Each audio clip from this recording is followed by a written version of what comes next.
The Blue Lock Chapter 308 leaks are finally here. It was a long week, you guys. If you guys like this type of content, please remember that like and subscribe. And without further ado, let's get right into this video. So the chapter starts off with a panel of just a bunch of tweets and people going crazy online. A fierce battle for survival is inevitable. Blue Lock representing the host country in the U-20 World Cup. Their goal, victory, a morning of new beginnings. This is truly the group of death. What is this group? I don't even know anymore. So there's just a whole bunch of tweets going on in the panel with people discussing what the hell is even going to happen. Can Blue Lock even make it through? Oh, man, do we know if Blue Lock's going to make it through or not? I have no clue. We then cut to Isagi tying his shoes and looking pretty motivated. He says to become the #1 in the world, defeat any kind of opponent. All right.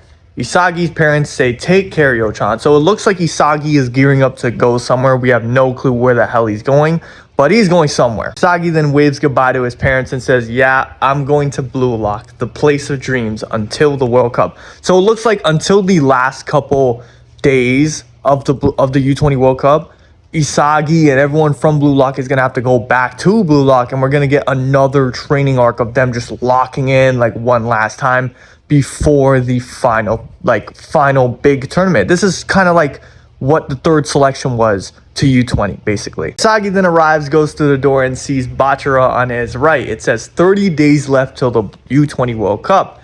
Bachara says, hey, Isagi, huh? Wait a second. Have you grown taller? Isagi says, huh. I grow in about 2 weeks, so he's just like questioning, like, yo, did I even grow? Like, you might be tripping, Bachara. Rin then appears behind Isagi and says, it's been a while since I measured myself. I grew 1 centimeter. Isagi says, what kind of appeal was that? Bachara says, do you want praise or something? Rin says, you're wrong. Isagi says, yeah, let's go already. I kind of like, see, this is the thing. I like Rin when he's like, less on his edgy, destroy everyone, anti-social Rin, and more like a chill Rin. Like, he's chill. I like this Rin a lot more than that edgy destroyer Rin. I'm gonna be honest. We then walk into what looks like the main lobby of Blue Lock, and we see everyone just there, chilling, ready for the U-20 World Cup. Bachara says, woo, everyone is already here. Karasu says, did you come? Extraordinary. Saki says, Hiyori, yo. IQ says, double ace. Baro says, Everyone's just locked in, guys. Like, there's not too much introductions to have. Like, we're just pretty locked in right now. Ego then appears, pushing up his glasses and telling everyone, good job on the 14 days of special training. You guys are no longer the same as you were 14 days ago. So I really wonder, how much of a growth jump could they do in just 14 days? I guess we're about to find out. But could it be that Baro's football training really helped him improve that much? Like, he was already strong as shit. Like, we're gonna have to find that out. How much better could they really get? Ego says, each of you have obtained a new weapon. The new combination is the lifeline to victory. Things like bonds or history, or the history of how you've made it this far. Low-level thinking, like for the sake of Blue Lock. Throw it away. I will use you all to make my dreams come true. So you guys use me for your own dreams too. So that's something I've been wondering about. What is Ego's true dream? Like, we know obviously he's gonna make Japanese soccer great again, but I don't think it's ever been explicitly stated what's Ego's true goal. And I feel like this is gonna be a thing that's gonna be very expanded on the next arc, because it's been building up to that in a minute. Right now, you are here carrying the hopes of Japanese soccer. But so what? Don't make this moment the peak of your life. Don't become someone who lives clinging only to the memories made here.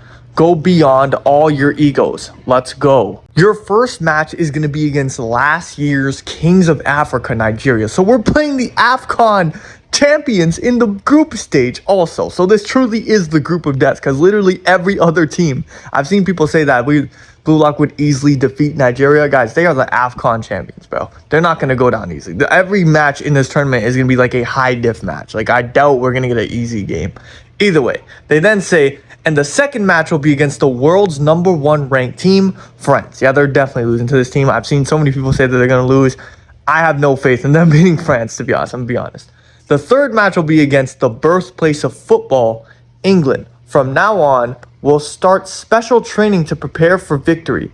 Follow me, you rough gemstones. So I really wonder, how much better and how much more training is going to improve us? Like, how much? Like, I don't understand. We just went through the entire NEL of 300 chapters of basically a training arc, and now we're getting another one. And we just had one in the last couple chapters. Ego.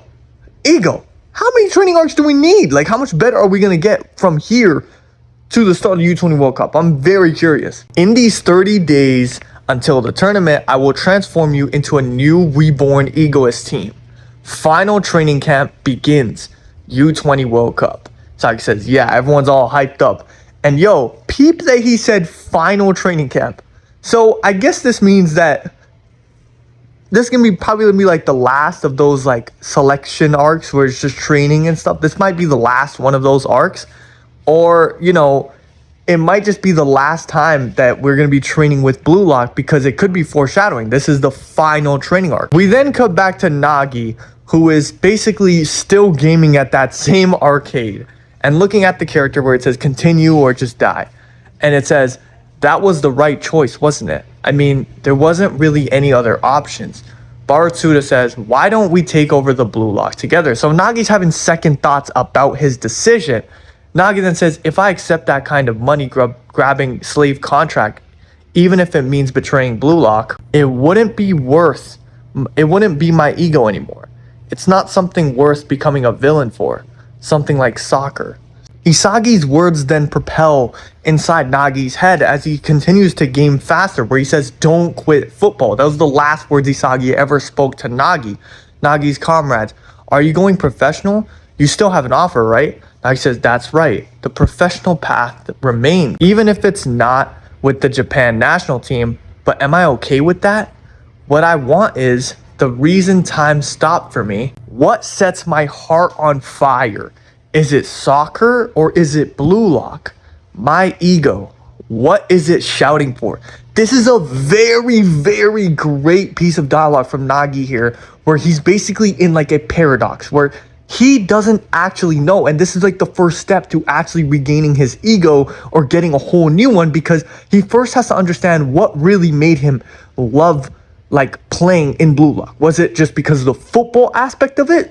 If so, he would go, you know, with the professionals and go play professional football. Or was it the bluelock aspect of it, where it's like just being in bluelock, being in that environment, gave him that fire, and that's what he loved about it. He's in a dilemma right now. Ask him the question, like, what was it? What made me that fired up? Igaguri then pops up behind Nagi and says, what are you doing? You're dead. Nagi says, huh? Igaguri says, you lazy pain in the ass. The one who showed up was a former comrade on the battlefield. Overseas, the genius spirit was. The next chapter is titled Just Quit Already. And I feel like this is going to be another Nagi chapter where we get an interaction between him and Igaguri and the differentiating like ideologies the two players have. I feel like Igaguri is going to be the guy telling Nagi to quit, because Igaguri probably lost hope. He probably lost hope in bluelock, lost hope and gave up his career. But when he sees someone like Nagi keep trying and keep caring and keep doing everything he can to try and get back to that stage, even though he lost, I think Nagi will be to either inspire Igaguri, or they'll both go to take Baratsuda's plan and go inside bluelock, not to take it down, but I think they might go just to like, I guess, not take bluelock down in a sense, but like infiltrate bluelock and kind of just be in bluelock still. Kind of manipulate Baratsuda while being inside, I guess. But yeah, man, anyways, if you guys like this type of content, please remember that like and subscribe. Let me know down below in the comments what you guys thought about this chapter. What do you think the special training is going to be? Will Nagi join bluelock again, or will Nagi just quit? You never know. And what is Igaguri up to? But yeah, if you guys like this video, please remember to like and subscribe. We're almost at 8,000 subscribers. Keep hitting that subscribe button. Thank you so much for all the support. And yeah, man, I hope you guys all have a great day or night wherever you're from. Goodbye.